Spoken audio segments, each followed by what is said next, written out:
Good morning, good afternoon, good evening, wherever you are.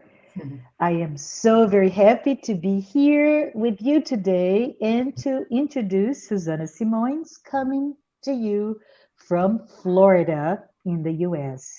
Susanna will be here talking about the soul superpowers, and this is part of our series of lectures in English called Seeds of Knowledge. Good morning, Susanna. Hope you're doing well. Good morning, Marcia. Yes, I'm doing well. Thank you for having me. Awesome. So, for those of you who are tuning in right now and you've never heard about what we do, um, the center, the Solitude Center for Spiritual Living, was founded less than a year ago, April of last year. And it is a bit different than normal spiritist organizations. What do you mean by that? We are 100% virtual, but beyond that, we are an organization made up of individuals, contributing members, and founding members spread all over the world. Yes, you heard right. We have members in Asia, in Europe, and in the Americas, specifically China, Germany, Brazil, and in the US. And we come to you currently in English and in Portuguese, and soon, very soon, in German. So, very, very excited to have the ability to bring concepts that are so important to all of us in multiple languages. But this is all about Suzanne and her amazing talk, the soul superpower. So, if you have not known Susanna before, I would like to introduce her formally. Susanna was born in Rio de Janeiro, Brazil. She grew up in a Spiritist family and has lived in the US for, Susanna, 3 decades almost. Yes.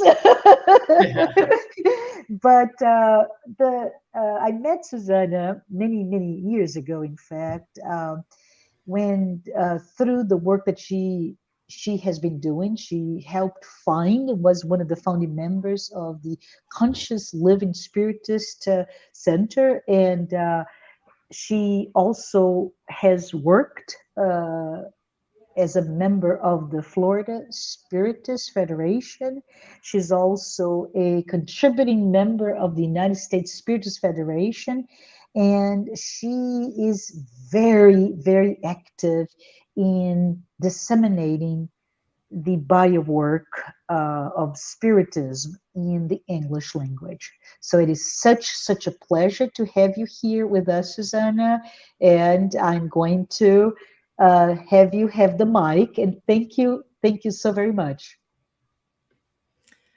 All right. So again, good morning to everyone. Um, Again, very happy to be here in kind of the beginning of the year still. I can say it's February, beginning of February. And I put this talk together for initially our center here in Miami. And it was a talk that I did in January. And I was thinking about, what kind of topic would make sense for the beginning of the year.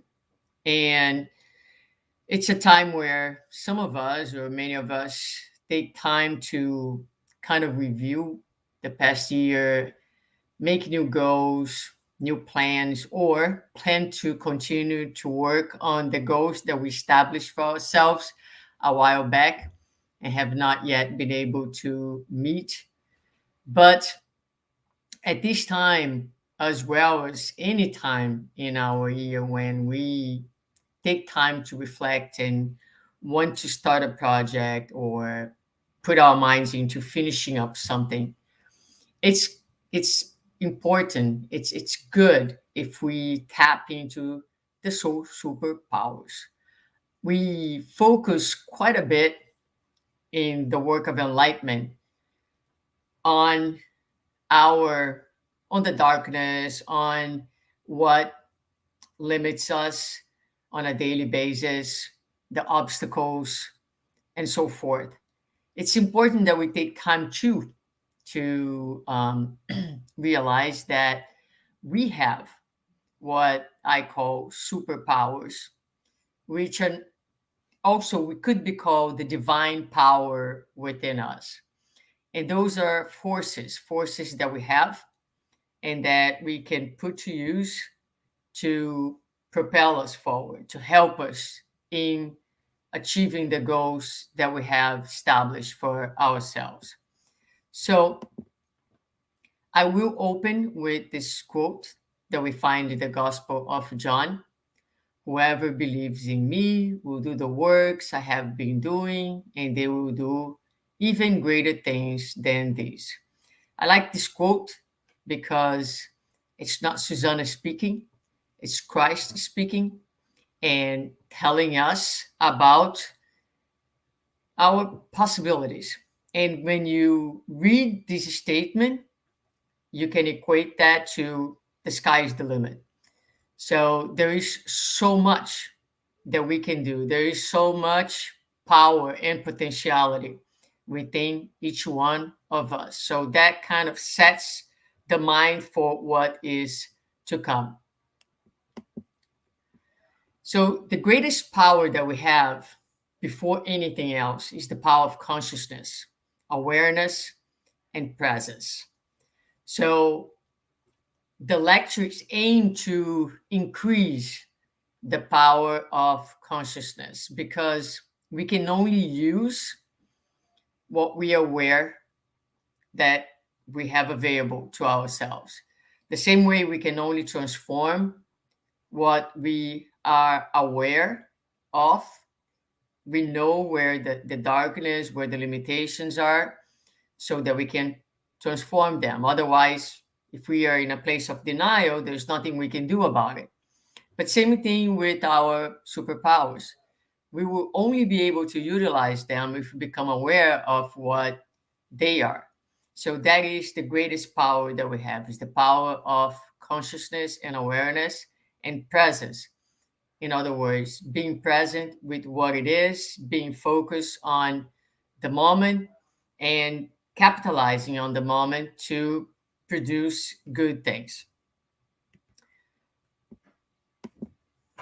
So the greatest power that we have is the power of the mind. And everything that I'm going to talk about is going to fall under the power of the mind. We are going to divide the mind in some categories and see the forces that lie within the mind. But this slide is meant to um, kind of help us to understand that the mind and the brain are two different things. And that's a very key and important concept from the spiritualist perspective. Okay, so the picture with the mind, you see that I love these pictures. I kind of like to work with pictures, with images, and also with analogies. So the picture of the mind, you see that there is an organized content that comes from the mind, meaning the spirit itself, and that is transmitted to the brain, to the physical organ, which will interpret, which will create the thoughts in the physical realm, if you will, and those thoughts will trigger a number of responses in the physical body. But the brain without the mind, or the brain without the spirit, is just dead matter. So the origin of everything that we think and everything that is the mind is not in the physical body. That's what this slide is meant to illustrate. Very well. So when we look at the mind, here are just some kind of key ideas about the mind, because we don't really know a whole lot about the mind quite yet at this moment. But what we know comes mostly from the works of Andre Lewis, Spirit, in his series of books about the spiritual realm. And so we know that the mind is this nuclei of intelligent forces. And is the source of this unknown force, which we call mental energy. So the mind produces mental energy.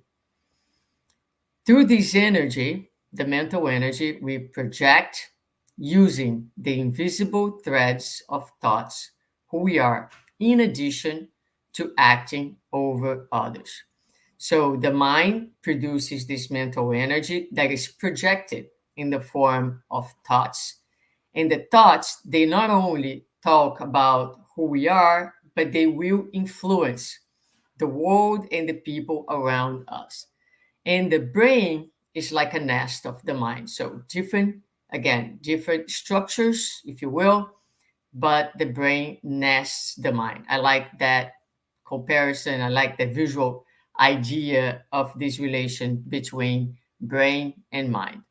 So I hope, I mean, I'm trying to keep it as simple as possible, and we cannot, there's a level of in which we don't understand, and that is okay. We're going to work with what we have.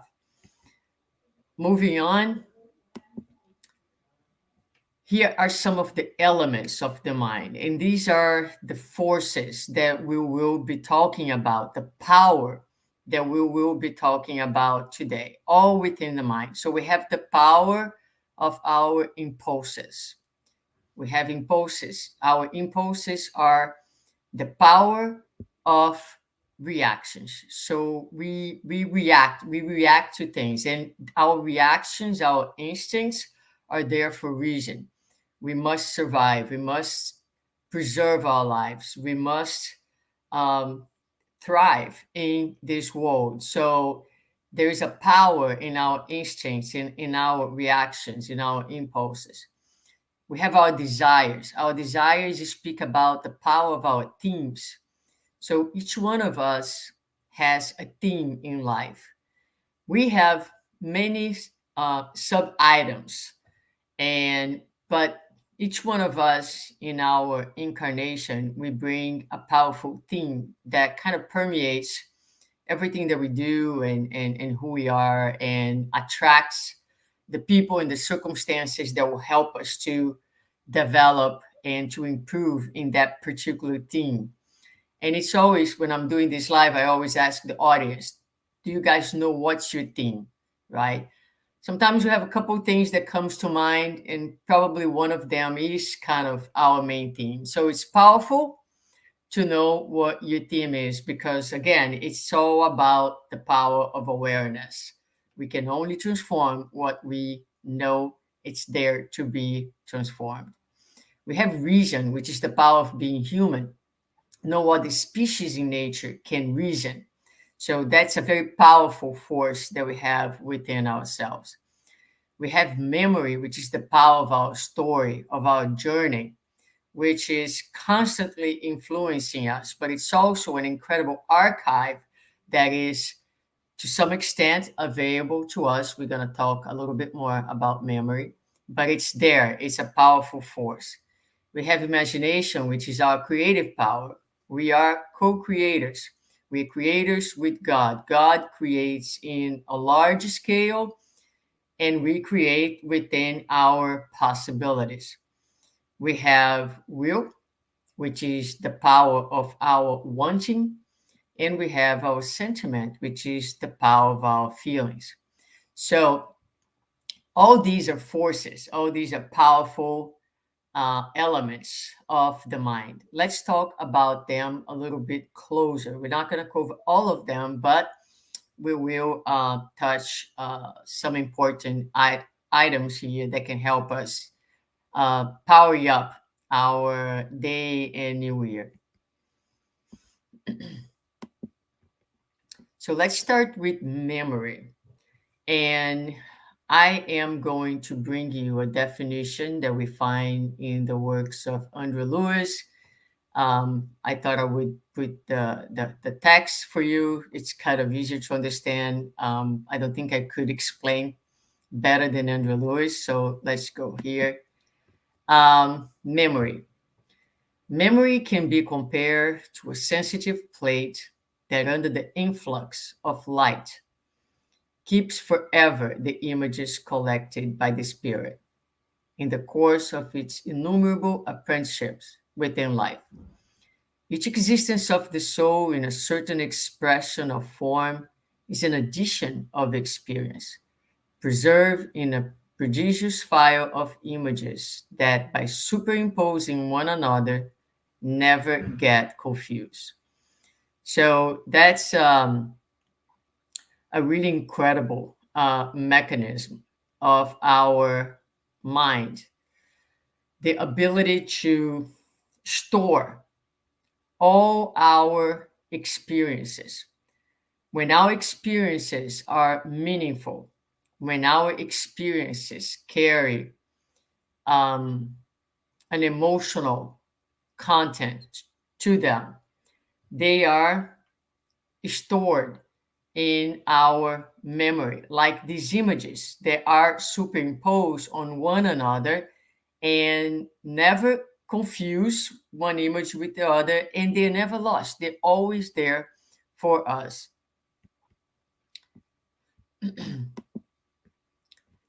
In assistance works, such as one we are attempting to do, and so this is the spirits in the spiritual realm attempting to help someone, a spirit.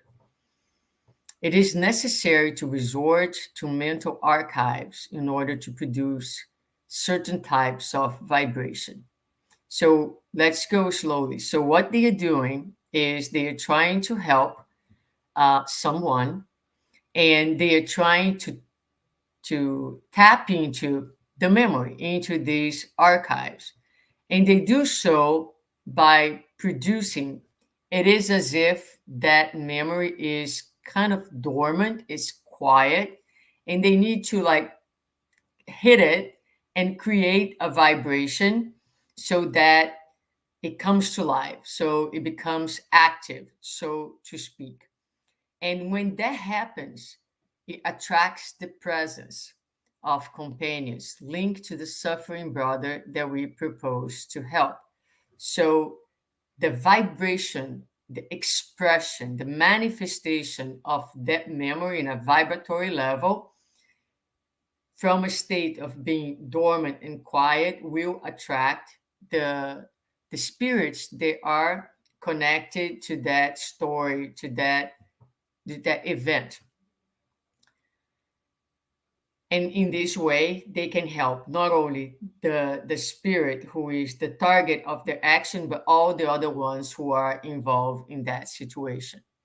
And also to unlock the mind's recess in the hidden fibers where the mind holds its afflictions and invisible wounds. So within our memory, within these hidden fibers, we have our stories. And within our stories, we have our wounds, we have uh, our traumas, we have our unfinished business. Just as well, we have our learnings, we have our victories. Everything is stored in the mind. So you might ask, how is that a powerful force within us? How can we how does memory serve us in the present moment? So like I was saying, our entire story, our journey is archived within ourselves. So one very powerful thing about that is that we have the story and the memory of everything that we have learned. So that never gets lost. We also have the memory of our failures, which is a powerful thing because it is the memory of our failures that will allow us to actually choose differently for ourselves. We can look back and say, this didn't work. So it means that I need to try something different. So that's very powerful if we're humble enough to look back, access our memory, revisit our experiences, and say, I missed the target here. I need to try something different. So that's powerful.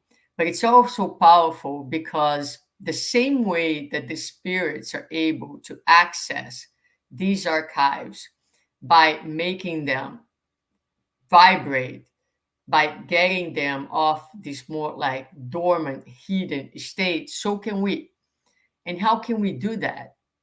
This story, these events that we're going to call negative events, for lack of better word, they are constantly um, affecting our present moment in more or less conscious ways.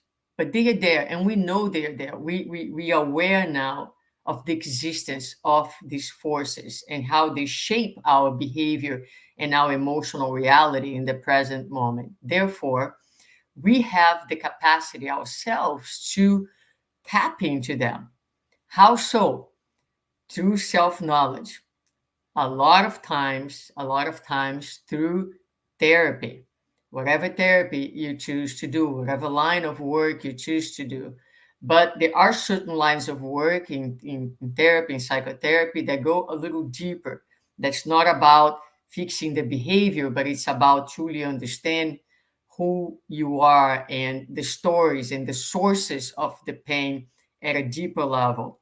So therapy, for instance, is a very powerful instrument where the therapist guides you to your inner world to access these painful memories, and in doing so, allows you, gives you the chance to feel, to process, and to overcome.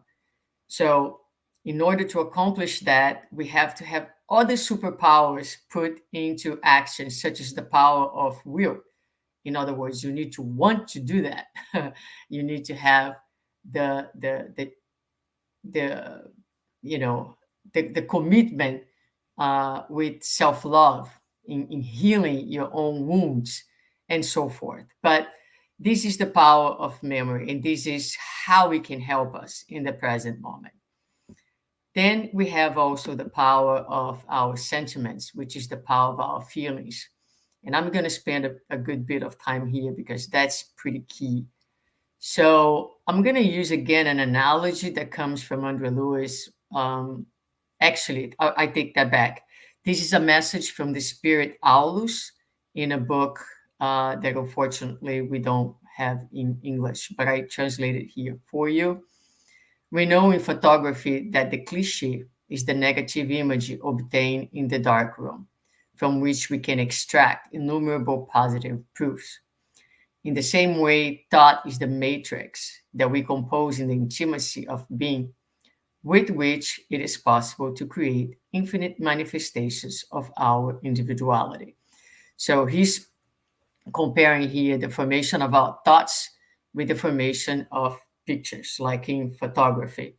And the idea is that, thought is the matrix, and you can, through your thoughts, create several versions, manifestations. You can project several aspects of your individuality. So think about many different pictures of you in many different situations. So that's what the thoughts are doing. Okay, but the formation of the cliche depends on the sensitive film. And in our case, it is the feeling that precedes any and all elaboration of a mental order. So, the same way that the cliche in photography um, is going to depend on the film that's within the camera, same thing with our thoughts. The thoughts depend on the feelings. And this is very, very important concept here. He's going to finish by saying, verily, thought is the cause of action, but feeling is the vibrating mode in which thought and cause are formed. Feelings model the idea. So before you think, you have a feeling. And it is the feeling that precedes any mental formation, any thought, any idea. The feelings are there, right? So they are going to mold that thought. So let me give you an example to make this, I think, a little bit easier to digest. I can look at someone and say, that person is a very good human being. And somebody else can say exactly the same thing. That person is a very good human being. When I say this, that person is a very good human being, perhaps behind my thought is a deep feeling of envy and jealousy. Whereas somebody else is looking at that and saying exactly that same thing. But behind their words and their thought is a feeling of admiration, of respect, and a very altruistic sentiment of wanting to know what that person has done to be in that place so that I can also do that and follow that path. So you can see that the thought expressed in the words were exactly the same. But the expression of that thought at the energetic, at the spiritual level is going to be completely different because the person who is in an altruistic position is going to be vibrating. Let's kind of make it a little concrete here. In the vibratory level is going to be much higher. The colors, the beauty of that thought, the image that that person is projecting is a beautiful one, whereas the other one is projecting a thought with a vibratory level that's very low. And if someone from the spiritual realm would look at that person, the image would be muddy, foggy, wouldn't be a pretty picture necessarily. So I really like this example because I think it really illustrates the power of the sentiments and how it is the sentiment that is going to determine the type of picture that's being projected from our minds. Beyond that, beyond projecting outwards, we have the fact that feelings are the conductor of electrochemical processes of the body, stimulating areas that transform, lead, and materialize our emotional expressions and attitudes. So that means that when I think, and most importantly, when I feel, those feelings are generating a physical response. So before they leave my mind and my brain and they are projected outwards, they have a deep effect inwards. Just as the atom is a living and powerful form within its context, but passive before the intelligence that can use it for good or evil, so the mental particle, despite its strength, is passive before the power of feelings that gives it form and nature for good or ill. So, again, another analogy here. You have the atom, which is powerful, but you're going to manipulate the energy with your thoughts and the feelings behind the thoughts. We know and we learned with Kardec in Genesis, the chapter that talks about the fluids, that for the spirit, the mind is like the hand is for us when we are incarnated. It is with the mind that the spirit builds.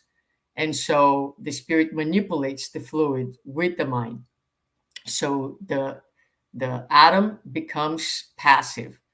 Same way with our thoughts. It's passive. The mental energy, the mental particles are passive, and they are under the guidance and the force of our feelings. So this electrochemical process accumulates fluids that generate both disease and health and offer different qualities, such as acidic or balsamic, sweet or bitter, living, giving or deadly, nourishing or exhausting, among others. In other words, we're creating these processes when we nourish certain feelings, when we um, when we are yeah, I think nourish is really the best word here. Then we potentialize them, and we accumulating the effects of that feeling and that sentiment, and that is creating in us these inner states that will either lead us to health or to disease. All these due to the power of feeling, which characterizes the process and takes shape as a ray of emotion or desire, giving direction, intensity, consistency, disposition, and order. All right. So now we're gonna move to will. So I hope that so far it's good, and you people are following. Now we're gonna go to will. Will is the power of wanting. So willpower is a volitional impulse, and somebody asked me another day, "Oh, I didn't know that I could work on my willpower, could develop my willpower." By all means, yes. So it's something that we activate. That's what we mean by volitional. It is the main power of the soul. It's an attribute of the self. In other words, it belongs to the spirit.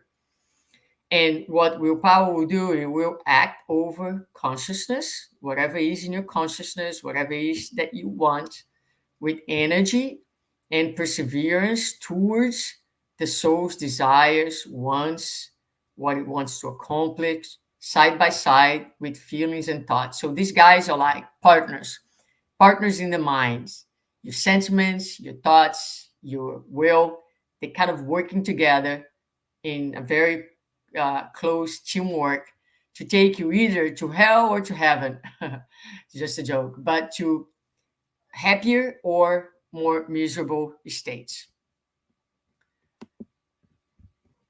The will, and this is it here. So the will can make the mind a state of imprisonment or liberation.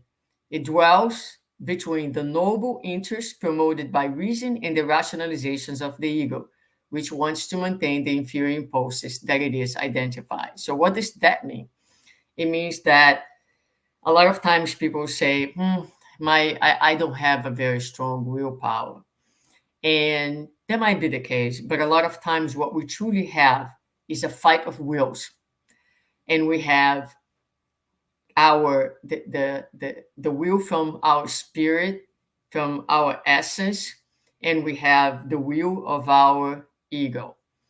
And so quite often, just like evil is louder than goodness, there is a lot of goodness going on in the world that we don't get to see, because goodness is usually on the more soft, subtle, quiet side, whereas evil is loud and very visible. Um, Same thing. Our egos are very loud. Our egos, they like to show off. They like to scream. They throw tantrums, and a lot of times that's what we see. That's what we are more connected with.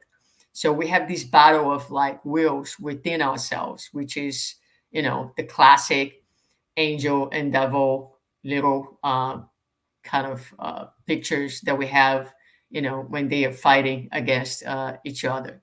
But the point is, the will is a very powerful force, and we all have within ourselves the will for peace, for harmony.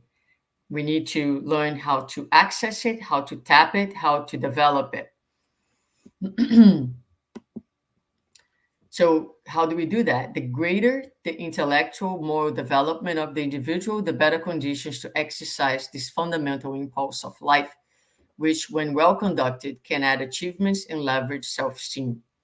So, the importance of the more we learn, the more we study, the more we understand life, life's purposes, the more we invest in the education, ethics, moralization of our soul, the better able we'll be to use this will to take us in the right direction, because willpower can be used for evil, if you will. I mean, we can do horrible things using the willpower in the wrong direction.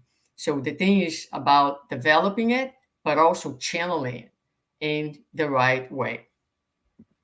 And in doing so, what happens is the more we use our willpower for good things, the more we get in touch with our own goodness, with our own potentiality. There's nothing more powerful to build one's self-esteem than to be able to be in touch with your own goodness, to witness your own goodness in action. And we all have that. All right, then we have thoughts. Let me look how I'm going to do it here with time. I think I'm okay.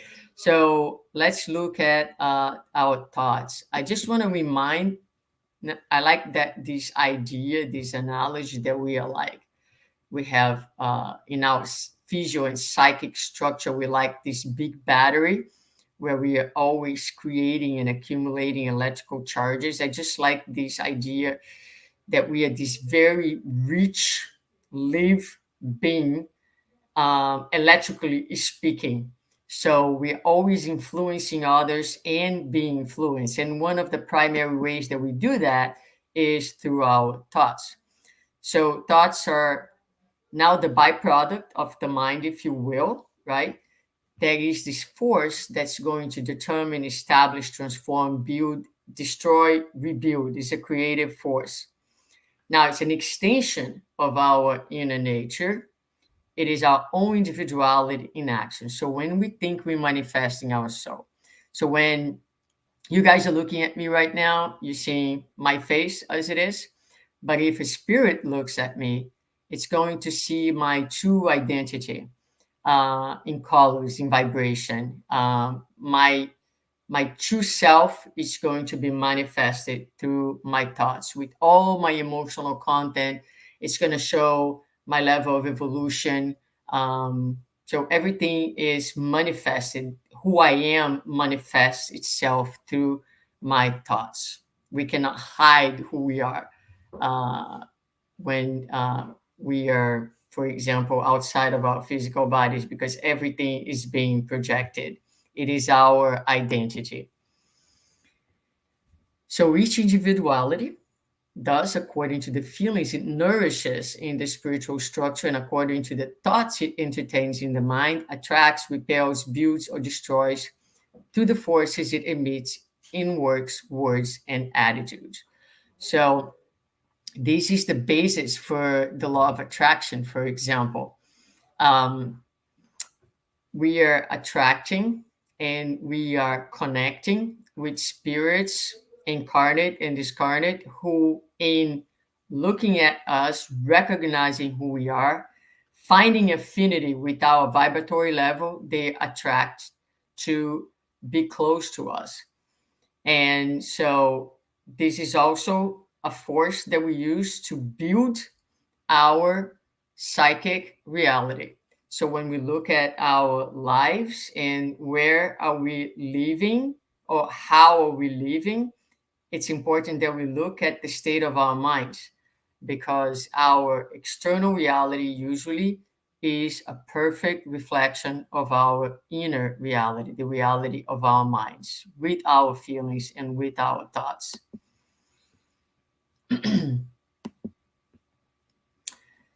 So it's important, how is all that possible? I think this is an important element to remember, that in the physical dimension, when we're talking about thoughts, although we don't see them, they are matter, imponderable matter. It's energy, the mental energy. And so if it's matter, it's going to follow the physical laws, such as the law of gravitation, and can generate both imprisonment on earth and the path to heights, according again to our interests. Okay, I see there's a lot of questions popping up. I'll see if I can get to them once I finish here. So in our thoughts, we have feelings, will, memories, and desires. So I put this here because I want to emphasize with you the complexity of our thoughts. When we say that I'm having a thought, it's not only an idea. There are feelings. There is my will guiding that thoughts, giving it direction, giving it strength. There is the forces of my memory of my story also influencing that thought, and there is my themes and my desires. So thoughts are very complex. So when people say to someone, hey, just be positive, have some positive thoughts, um, it's kind of a questionable thing to say. And nowadays, unfortunately, we have a culture that the psychologists recognize as toxic positivity, meaning that um, so many people and coaches, and this is obviously not all coaches, but so many individuals who are pushing positive thoughts. And it becomes very toxic and very harmful when this approach is one that is dismissive of the reality of the problems that are big and they are there, is dismissive of people's feelings, is dismissive of people's times to process and heal those feelings. So, positive thoughts from a spiritist perspective, I would say that is not to ever lose hope in the process, is not to ever lose hope in your own potential in the future, is to whatever you are with your feelings, with your difficulties, with your struggles, it is about being present with them. It is about facing them. It is about allowing yourself the time necessary to heal. It's about sitting with the pain and feeling what needs to be felt without losing ground, because you can do all of these things. You can be actually pretty broken and yet know that these two will pass. Know that you're immortal being. Know that life is working for your betterment. Know that God is in control. And so this is a positive thought. It's a thought that holds you together so that you can do the work that you were called to do. We have choices, right? The power of our choices. And, when we are little children, our choices are very much focused on our basic needs. I'm hungry, I want to eat. When we are teenagers, our wanting is very much associated with our immediate desires and our physical and emotional aspirations. And when we are adults, hopefully more mature, our wanting is a little bit more elaborated and it becomes an ideal that embraces the elaboration of feelings and thoughts and is a wanting that has more direction and purpose and is supported by the will. So the question for you who is listening is, what is it that you want for yourself at this time? What are your interests in this moment of your life? Where are you putting most of your energy and your resources? What are you looking for in life? And this is important for us to have clear to ourselves. Now, healing is always going to come from the force of life itself when channeled correctly. So the force of life is all these forces that I'm talking about, the forces of nature. They're both within and outside of ourselves. And so, again, knowing all those things and remembering, because a lot of us know those things, but it's kind of important to remind ourselves that they are there and available for us, and the importance of channeling them correctly. So, rightly. So, in the Spirit's book, we know that humankind is only unhappy when we distance ourselves from God's laws. So, knowing God's laws, doing everything that we can to stay in the right path, meaning trying to match our actions, our thoughts, our feelings to love and to the things that we know to be right.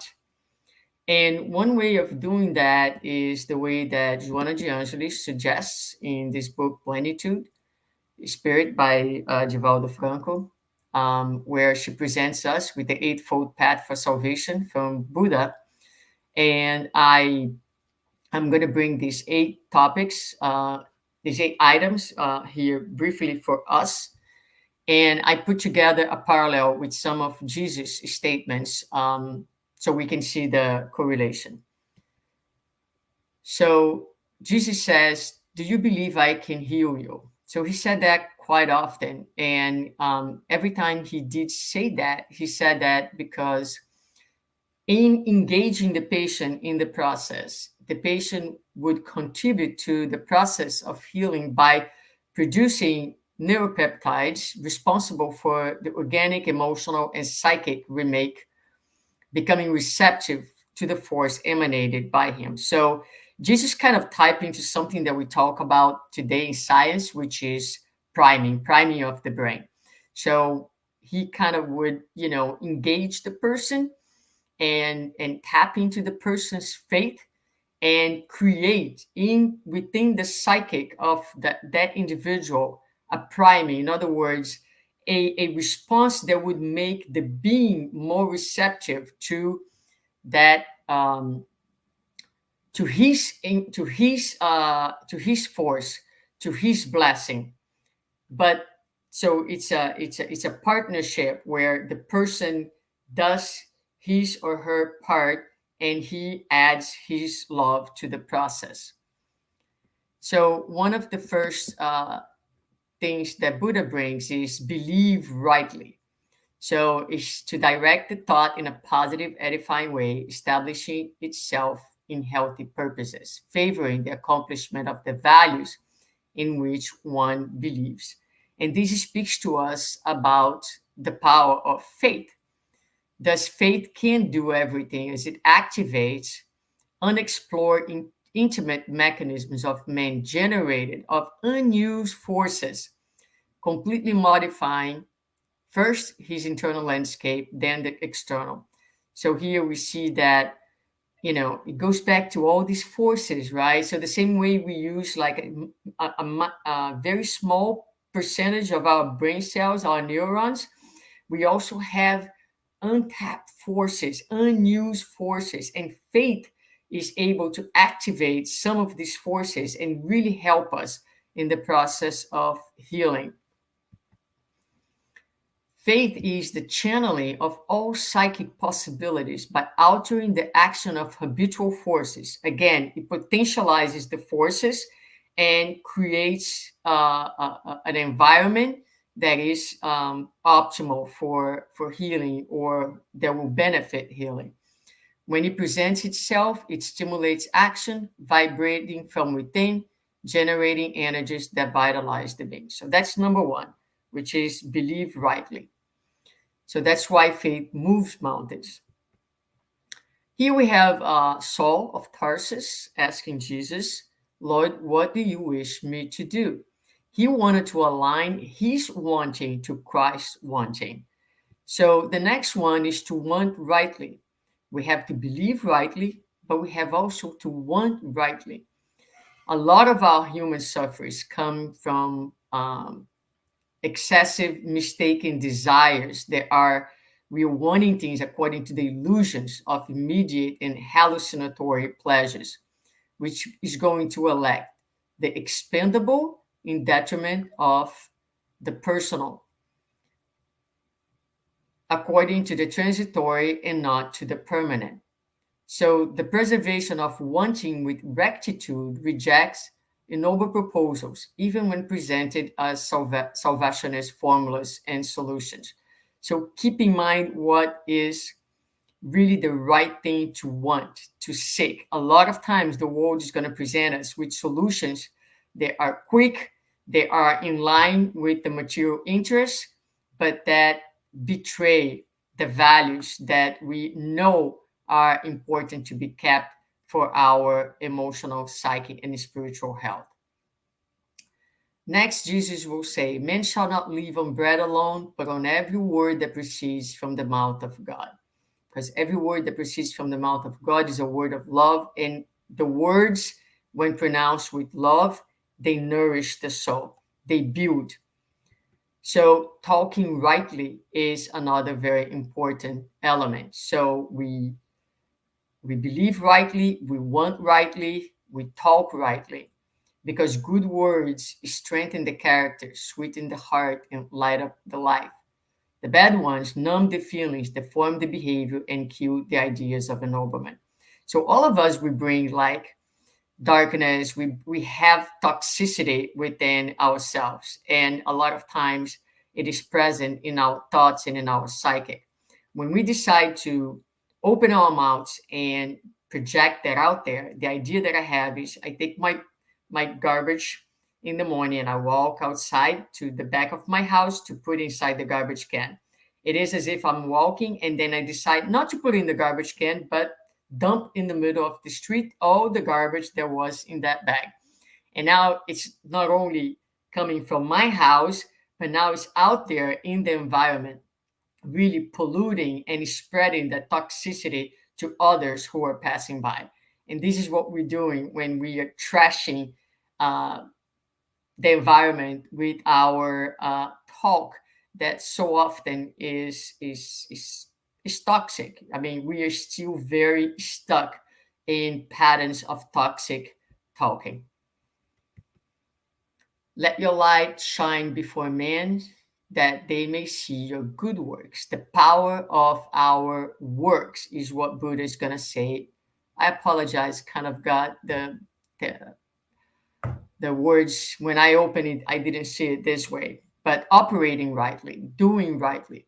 So, operating rightly is both a preventive therapy technique and a cure for suffering. Those who do not act wrong do not need to repeat the experience, retrace the path, or pay off that. So, here we, I joke that, if I don't, obviously, I'm not going to be able to balance myself entirely in one life. But one thing that I seek to do is not to create new problems, right? Because sometimes it takes 1 second for us to say, I know that I shouldn't do this, but oh, whatever, I'm going to do it anyway. And then it was a 1 second resolution that's going to take years, sometimes lifetimes for us to be able to amend. So think about it. Fox have holes and birds of the air have nests, but the Son of Man has nowhere to lay his head. Jesus lived absolutely according to every single thing that he talked about and he taught. There was a perfect correlation between his words and his deeds, which means that he lived rightly. He took he's living from a modus operandi to a modus vivendi.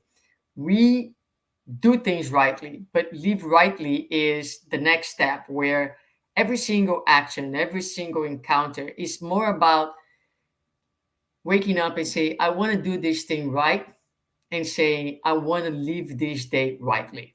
So it becomes a paradigm, it becomes a philosophy of life and not something that's a moment to moment or problems or circumstantial decisions. It is an ongoing decision that underlies our living.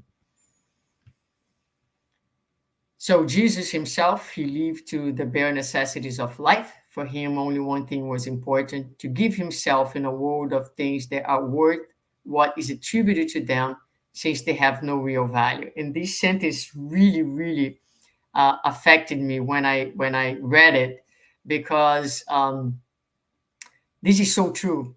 What is the real worth of things? Things are worth nothing other than whatever somebody one day decide they were going to be worth it. And we spend so much time and so much of our forces and power and energy into acquiring things that truly, truly, from a spiritual perspective, have absolutely no worth. And the sad thing about it is that more or less consciously, our value is closely, tightly to the things that we have. Um, Even for us as spiritists, as spiritualists, that's such a strong materialistic paradigm that's very difficult to transcend. But whoever endures to the end, he will be saved. It brings us to the correct effort. So if you want to be in a better place, It's not going to happen automatically. It takes effort. So no one lives effortlessly. Having surpassed the limits of automatic phenomena, life demands the commitment of the will, the application, and the direction of energy. So if you have decided that this is the path that you want to go, then be aware. It will, you will sweat, you will be sore, it will take effort, but everything takes effort. That's just the gist of life. And finally, when two or three are gathered in my name, then I am among them. And here, Buddha is going to remind us about the power of thinking and meditating rightly. So, correct thinking provides psychological harmony and harmony with the benefactors of humanity. That's important because it's not only about thinking rightly, because it benefits us, it benefits others, but also it opens, it kind of helps us to connect with the spirits who are also seeking to do things rightly. So it's powerful in, it strengthens the connection, the Wi-Fi between us and the higher realms of life. Beneficial energies are drawn from this psychic experience. So the importance of meditating rightly, kind of opening space to listen to the answers, thinking rightly. And a lot of times when things are very, very, very difficult and we are struggling to do all of these things, we can always tap into one of the most powerful things that we always have, which is the power of prayer. And I will end this presentation with this short prayer.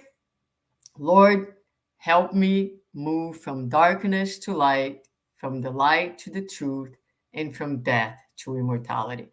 I really believe that this summarizes, you know, something that I could put in my refrigerator and look at it every day, recite it in my mind to help me to remember all those superpowers that we have that come very much from this awareness of who we are as immortal beings, as children of God. Going back to the very first slide, remembering that we can do everything that He did and much more. And this is it. So I'll wait for Marcia to come back and maybe we can have a few minutes. Sorry it took, like a lot of time. No, this is all good. So it is about an hour we've been together. Let's give us at least 15 minutes to Mhm. talk, Susanna, if it's okay with you. We have a number of questions that we have received. So I'm just going to choose one here and we'll um, share in the screen for you. Mhm. Give me just a second. The first question is kindness and talking rightly is a great superpower. One of many. So the problem is that few of us would describe ourselves as unkind, cruel, or nasty. How do we know for sure we're talking and operating rightly? Mhm. Yeah. And we do, I mean, it's sad that we describe ourselves this way, but we do, from time to time. And it's a question that, it's for everything. How do we know we're doing the right thing? And that question was asked by Kardec in the Spirit's book, for Mhm. which the Spirit's answer was, do to others what you would like to be done to yourself. I think that's the most powerful thing that we can do is like, would I, how would I feel being the recipient of my own words, of my own actions, right? If I was on the other side, would I be happy with that? So I would take that and also working, on empathy and always keep in mind that we don't know what people's experiences are. um, you know, people, each one of us, we have our own story, Yes. our own pains, our own struggles. Um, so always seeking an empathetic approach, a non-judgmental approach to things, knowing that we don't really know what people are going through and why they're doing what they're doing. Um, choosing silence over criticism. Um, so it's a matter of like it's a process, right? So there is no definitive like we're not going to get this right all the time. Forget it. It's impossible at this moment. So kind of knowing that, but just I think the most important thing at the end of each day is, and in each interaction that you have, in each relationship that you have, is to set your intent. Yes. My intent is to be respectful. My intent is to be, helpful. And you may get it right and you may not, but we're not judged by what we do. We judge by our intents. I think that's really the most important thing. So those are the things that I have been working on myself. Sometimes I get really irritated with people, with things. And one thing that I try to do nowadays is I try to be curious. And instead of I'm trying to be a little less impulsive in my reactions. I feel them. I say, wait a second, let it go. Just sit with this for a little while. And then once I calm myself down, I'm like, let me find out what is the other person's experience, what happened before I throw my reactivity, my cruel side, my hostile energy into someone, because people are doing things and they're struggling just as much as I am in different moments. So Yeah. these are like, small, techniques, if you Mhm. will, that I try to use to prevent that this person kind of put to us out there. And I think, Susanna, I'm just thinking aloud here, right? We all bring our baggage, our, Mm-hmm. Yep. multiple lifetimes of the baggage that we bring that is not even known to ourselves and much less to the other.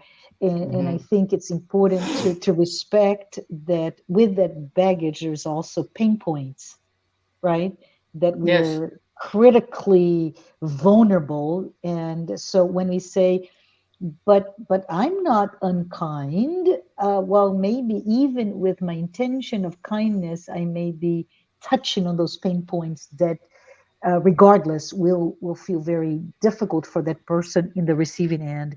And the other thing that I was thinking as you're saying, and love what you said, by the way, Susanna, in terms of the intention, work on your intent, but also we have to understand, and I think it goes to the other question that I want to do, which is Mm-hmm.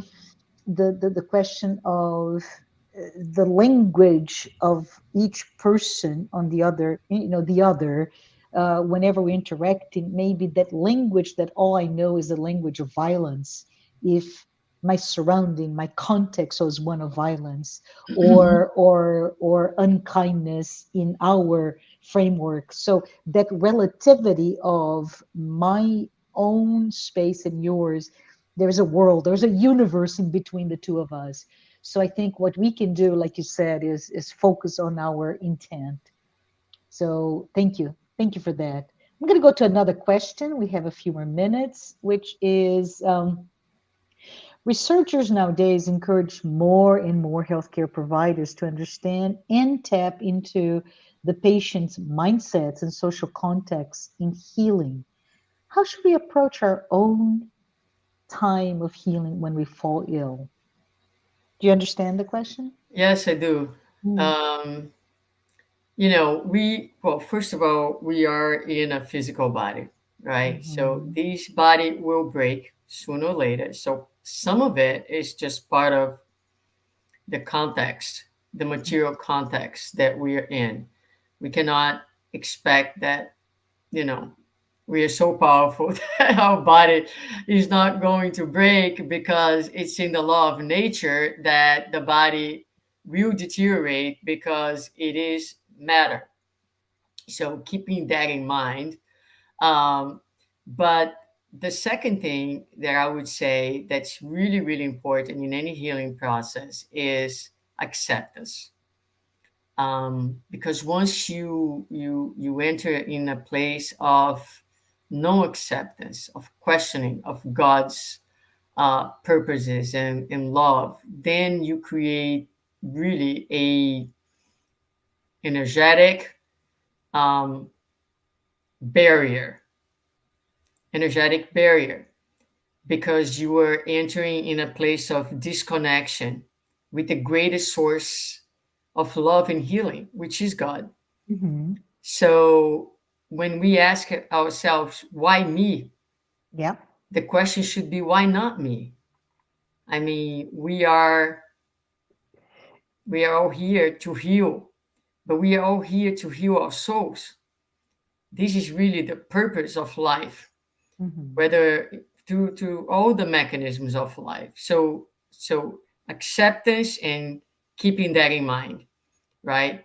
And then the third thing I would say is, but sure, we have our instinct of preservation and we want to live.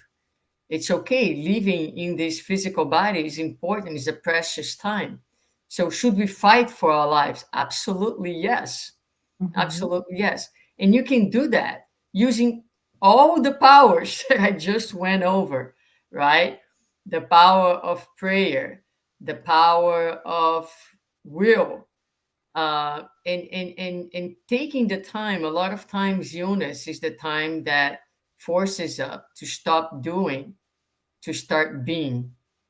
Yes. Yes. I love that. Yeah. Yeah. Yes, yes. And so taking advantage of that time to do work that otherwise you wouldn't have the time to do. Yeah. So it can be very precious in opening time to read things that you didn't have the time to read, to tap into your inner self, to strengthen your faith, to mobilize these unused forces of the soul, or to potentialize the forces that are there for us.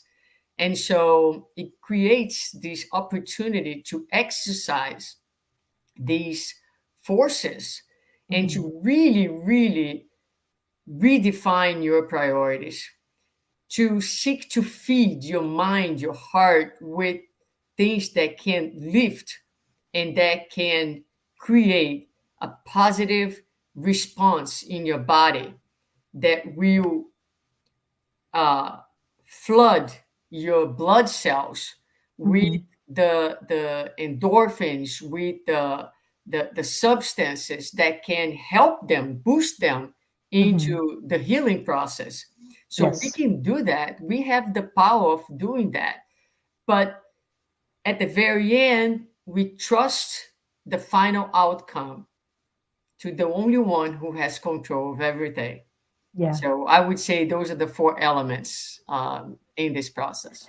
Love it. Love it. Do we have for another one? That time for another one? I would say, oh, um, most of us think of willpower as something that is used to get things done. And as I read this, I said, "Oh my goodness!" I remember the movie that became wildly successful, The Secret, right? Yeah, And yeah, and I always remember looking at watching the movie and thinking, if I have this power, and we all do, per your discussion today, why would I spend my will in focusing on the parking space, the parking spot that I want to park my car? What a waste of will, right? But yeah. anyways, I digressed. So most of us think of willpower as something that is used to get things done and achieve material goals. Few of us think about the life-changing possibilities when we engage our willpower. How to best develop it the right way? Well, I think one of the slides did talk about it. I mean, the Mm, more we we know and the more we educate our souls, we're Mm-hmm. able to channel our willpower in the right direction. But like anything else, it's through exercise, right? Mm-hmm. So love is something that we learn. Gratitude is something that we learn, and both sentiments are things Mm-hmm. that we develop. So it is our willpower. So Mm-hmm. little exercises that we do in our everyday life to strengthen it. Certainly, one underlying mechanism that goes hand to hand with willpower is discipline. Mm-hmm. So developing our discipline. But the more clear you are about um, the purpose of life, about what truly matters in life, the better able you are to channel your willpower in the right direction. Um, so, it's just like, let's take food, for example, right? So we all struggle with food. Food is a very, I don't mean to minimize it. It's very complex. It really is. I Mm-hmm. often joke about it with my lectures, but the truth is, it's very complex. But the more you understand, the more you really, really understand the value of your physical body for this experience, Mm-hmm. the more you are in tune with the value of life and what it represents for the spirit, the more you are in tune with the value of this physical body as an instrument that needs to be cared for, right? Mm-hmm. Then you can develop your willpower because you have that knowledge. But that knowledge cannot be just a shallow understanding of the mind. It needs to be a deep understanding of the soul.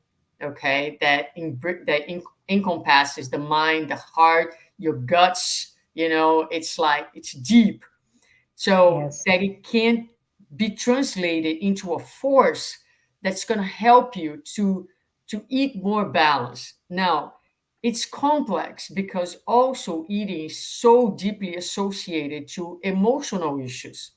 Mm-hmm. So that's why people say, well, I do understand all that and I still cannot control myself, because eating is having a different function for you. So Mm-hmm. then you need to channel your willpower to address the emotional issues that you see. So it's really complex, but I think that you know understanding the importance of feelings and understanding life and life meanings and life purpose and all that, and working on discipline, those are all elements that can help us to strengthen our willpower and most importantly channel it the right way. Yeah, this is awesome. So we have lots and lots to consider, right? Mm. I'm gonna bring another one here for us to talk. We have a few more minutes, Susanna. I don't know if you know Gary Zukov. I think he wrote books like Heart of the Soul, Seed of the Soul, Spiritual Partnership. I don't know if you have, or one that I read many years ago was The Dancing Woolly Masters. Is a really interesting Mhm. discussion of quantum physics and spirituality. He's not a spiritist, but really interesting author. But he talks about every action, thought, and feeling is motivated by intention. Can you talk about how the intention plays in the superpower of our sentiments? And I second this question. This is you talk about how sentiment, like in the photography, right, Yeah, is yeah. imprints your thought. I love that. Do you have any thoughts or any idea on how intention? Yeah, intention carries your want, Okay. right? So it's going to really like give direction Mhm. to, it's going to, yeah, direct that thought uh, and your actions in um, that path. So if my intent is one of peace, right? Mhm. So I am mobilizing the forces. I am giving direction towards peace. But if my intent is of war, Yeah. then I'm setting myself up. I'm setting my whole psychic. My body's responding to that intent. Mm-hmm. I am getting hormonally ready to fight, right? I am mobilizing my energy and my thoughts and priming myself for war. Mm-hmm. Whereas if I set my intent for peace, that kind of resets my whole psychic in a different direction. And even if I have a thought that is hostile, Mm-hmm. that intent might override that thought because I prime myself for a certain type of living. Mm-hmm. And that becomes part of my awareness and something that is I'm more readily able to tap into. So Mm-hmm. I set myself, my intention is one of peace, and I'm going to have in my day-to-day life many moments they are not so geared towards peace. But since I prime myself, that is now, if not in my consciousness, in my subconsciousness. So it's kind of right there, and it becomes more easy for me to touch it and Mm-hmm. to help me in my day to day to reset myself. And that's what intent does. I love intent. Waking every day and say, this is my intent. You do that in a yoga practice. You go to yoga, you set your intent for that practice. And so you prime your whole being to be in touch with that intent through the practice of yoga. And so as you're practicing, as you are flowing, as you're relaxing, that intent is potentializing that moment for, if you set yourself for healing, if you set yourself for that to take place. So it's so powerful. It's so powerful. And it's a very important thing and a very important force for us to activate in our lives. So this is awesome. We're coming to the end now, Susanna, and I want to say to everyone who's listening to us, this is an amazing opportunity for us to really look and understand and consider all the soul superpowers. Thank you, Susanna, so much for being with us today. I would ask, if you don't mind, if you could say a prayer and we'll close. Sure. Dear Father, thank you so much for this wonderful opportunity to be here with these friends and to be able to reflect and to share our studies about the topic. We are thankful for the opportunity and we ask you to continue to bless all of us in our efforts of becoming, in our efforts of manifesting the divine that we all are. Bless this world, bless each one of us so that each day we can be more and more light, we can be more and more goodness and an expression of love. Thank you so much for the guidance, for your presence, for your love. Bless us all, and so be it.